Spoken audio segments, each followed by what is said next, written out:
Wasn't that song so beautiful? Oh, touched my heart. So beautiful. You know, this is a beautiful time of the year, isn't it? No, Mother Nature is awakening from her long winter slumber, and the birds are singing, the trees are blooming, and the flowers.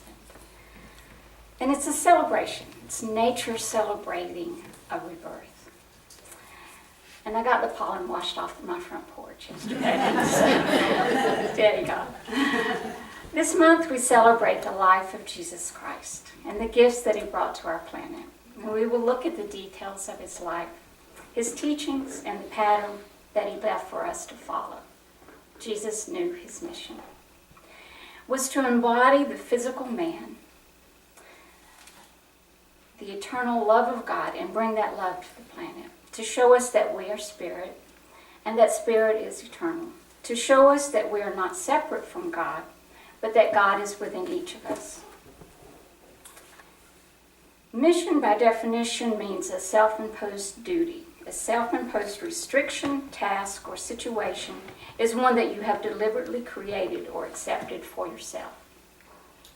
And this is from Spirit. Mission is a soul's urge, whether conscious or subconscious, that pushes forth an action or beingness that is uniquely our own. A soul's urge, whether conscious or subconscious, that pushes forth an action or beingness that is uniquely our own. You know, we're all here on a mission, aren't we? We're not here by accident.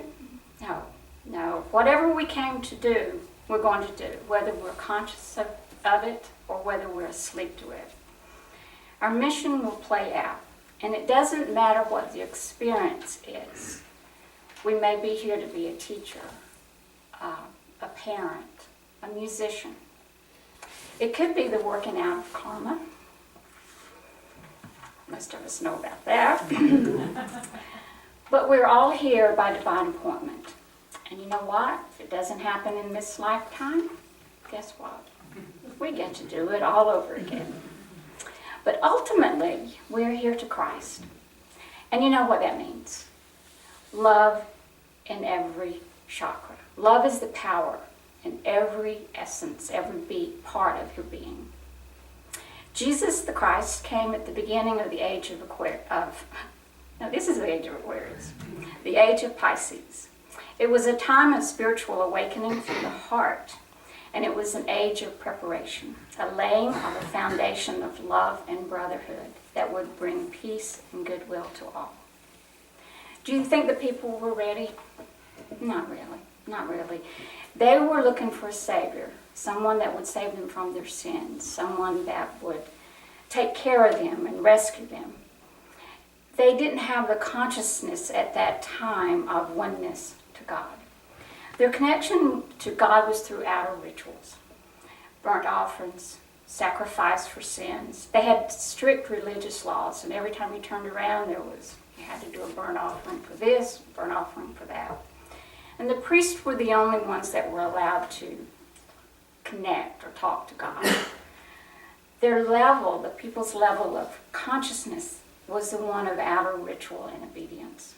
God was outside of self, more on a physical plane than on a spiritual plane. This morning I want to take us through the early years of Jesus' life. In the Aquarian Gospel, we see his mission unfold. He was supported and nurtured in every step of his journey. And his mission was expressed on many different levels. He was child, he was student, teacher, healer, prophet, and the Christ. When Jesus was born, every aspect of his birth was divinely orchestrated. He was an enlightened soul who had lived many, many lifetimes to prepare for this mission. His parents were chosen by a divine appointment. Mary, at the age of 3, was taught in the temple to prepare to be the mother of an honored prophet. Jesus' father, Joseph, was an Essene. And we know the story of his birth and that his family had to go to Egypt to escape from the king. There his mother was taught by master teachers, and they taught her what to teach her young son. Again, divine order.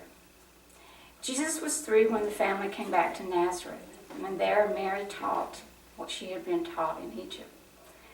And don't you know, it was like this little bundle of joy, bundle of light. Can you imagine Jesus at 3, just absorbing her every word and being love, just pure love? I believe that he glowed. The Aquarian says that he loved the Psalms of David and Solomon, but the Jewish books of prophecy he loved and that he knew by heart. At 7, he was being taught in the temple by the same priest that taught Mary, his mother. And they were having discussions, and the priest says, he asked Jesus, he says, what is the greatest commandment? And Jesus, the child, says, I do not see a greatest of the 10 commands. I see a golden cord that runs through all 10, that binds them fast and makes them one. This cord is love, and it belongs to every word of all the 10 commands. If one is full of love, he can do nothing else than worship God, for God is love. Love one another. Love ourselves. When love is the power in all we do, there is no need for rules. We live in peace and brotherhood. Now, we've all heard the story when Jesus was 12 and the family went for Passover. And we know that they, on the journey home, they lost him. Okay, where's Jesus? So they turn back and they go to the temple. Of course, that's where they find him. And he's talking with the priest and the doctors of law. And of course, he says, do you not know I must be about my Father's work? At 12, did you know your mission? While you were here? Cindy does. I didn't have a clue. But I remember when I was 12, my grandfather was a Baptist minister, and he baptized me. And at the time I didn't understand what was going on. I just remember that I was transformed, and it changed me. And I remember I cried. I didn't understand then because I didn't have the consciousness to understand what it meant. And I didn't understand it until I started seminary. Did I know then that I was going to be a minister? No, no way. I call myself the reluctant minister. I got in the seminary. It was just that I wanted to know why I was here. God, why am I here? It wasn't enough to just go to work. And that was my identity, work. That's what I did, and that's what I did best. And I'm good at it. I can work. Employers love me. But it wasn't enough for me. So I needed to know, God, why am I here? Why am I really here? So I studied, and I learned that I needed to love myself. I needed to heal so many inner conflicts, self-doubt, self-worth, and self-judgment. We're so complicated, aren't we? And yet it's so simple. Love ourselves, love one another. On some level, was I always a minister? I don't know. What I do know is that personal growth affects the whole. That day in the temple, Jesus calmly shook the hands of the priest and the doctors of the law. And he says, I trust we will meet again. And there we see the shift from boy to man. And God as Father. It is said that he walked in with the women, surrounded by divine wisdom, intuition. But on the walk home, he walked with the men.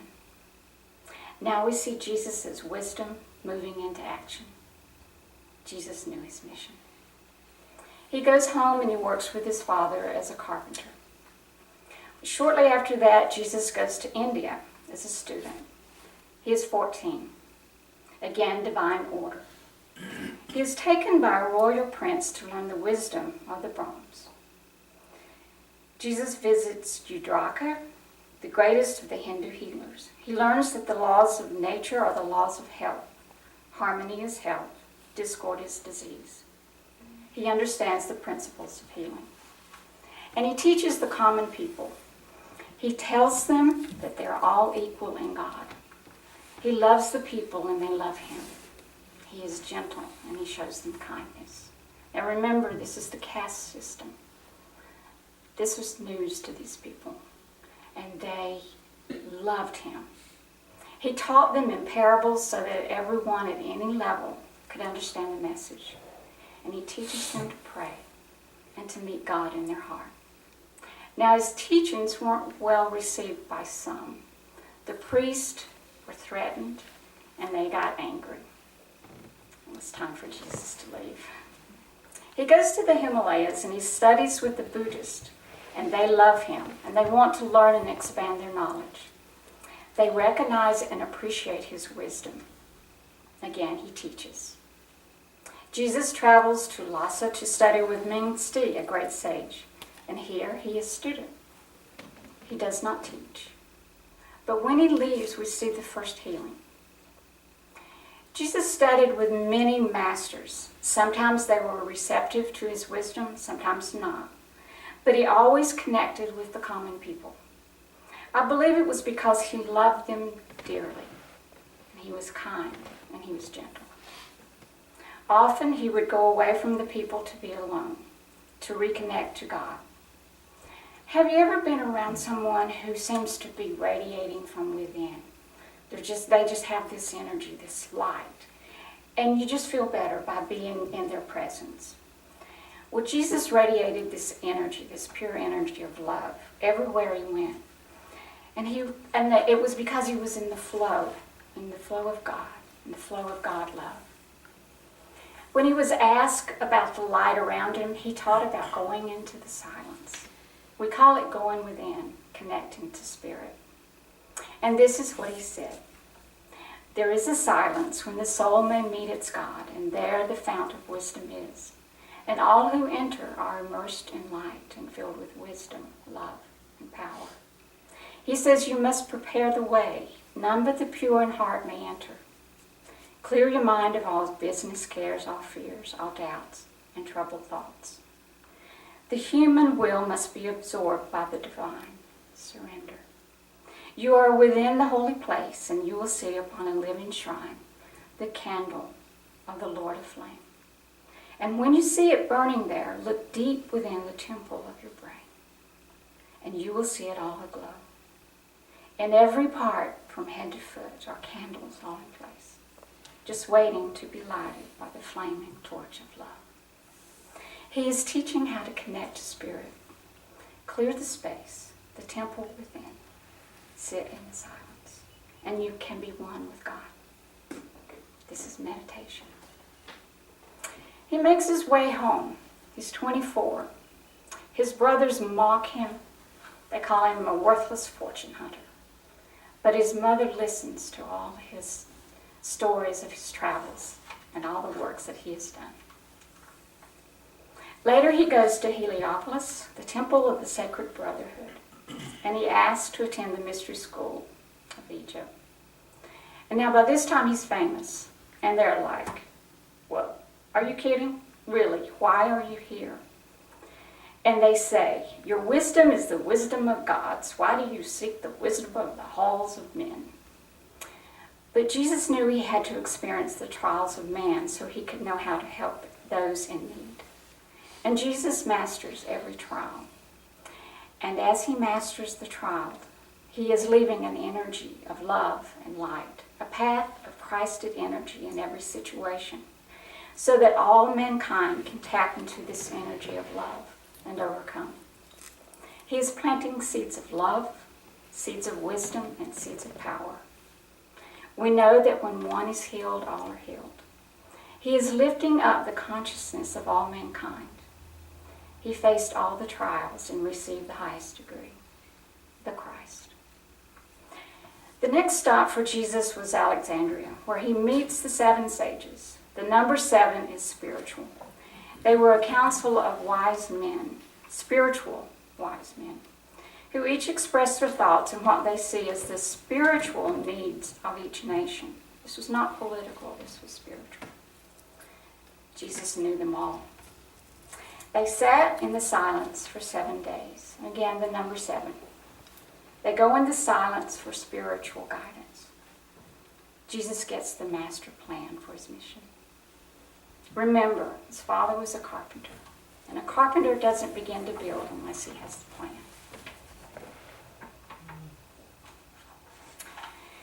And this is what he says. These words I speak are not my own. They are the words of him whose will I do. Man is not far enough advanced in sacred thought to comprehend the universal church. And so the work that God has given me to do is not the building of that church. I am a model maker, sent to make a pattern of the church that is to be. A pattern that the age may comprehend. My task as a model builder lies within my native land, and there, upon the postulate that love is Son of God, that I am come to manifest that love, the model church will stand. And from men of low estate, common man, I will select 12 men who represent the 12 immortal thoughts, and these will be the model church. Jesus knew his mission. The universal church is on a spiritual plane. The people at that time were immersed in the physical plane. We get the spiritual today, but they didn't have the consciousness then. Jesus knew that they would need to have someone to guide them, someone that they could follow, someone to show them God love in the physical man. The reason I took us on this journey of Jesus' early life was to show how his mission evolved. He didn't just appear at 30 years old with 12 disciples. The foundation for his mission was built from the moment he was born. Through experience, we learn and grow. Jesus embraced each experience with wisdom and love. I wish we could do that. Jesus, he did that by entering into the silence and following the direction of Spirit. He was always connected to God. He listened to his inner guidance.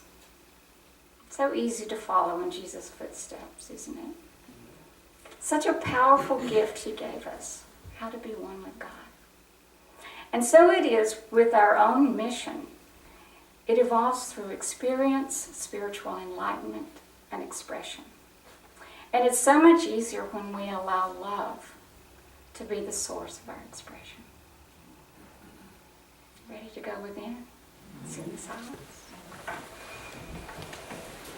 Just take a deep breath. And relax. Feel the chair beneath you. And just envision a column of love, a column of light descend over each one of you. And breathe in the love of God. Just breathe it into your being. Relax and fill the space with God love. And as you're filling this space, just envision a candle at the crown of your head. And as this love flows through, we see the candle being lit. The candle at the brow, the throat, the heart, the solar, the spleen, the root. And as the love of God and this light comes through your being, we see all the candles being lit, bright, glowing. Breathe in that love and feel the light. Feel your body expand. See your body becoming a body of light, a body of love. And I want to focus back to the heart. Just come back to the heart. In this holy space, just breathe in the love, the energy of Jesus the Christ. Breathe and know that you are loved. In this space of light, love, peace. Be still and know God and I are one. Can we say this? God and I or one. We sit in the silence.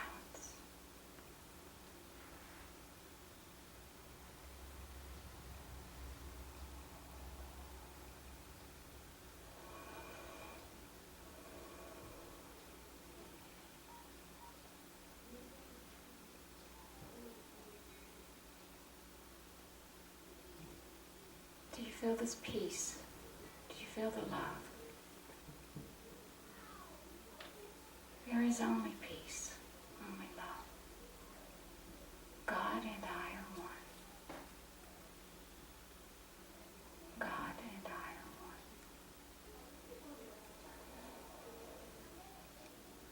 one. Breathe.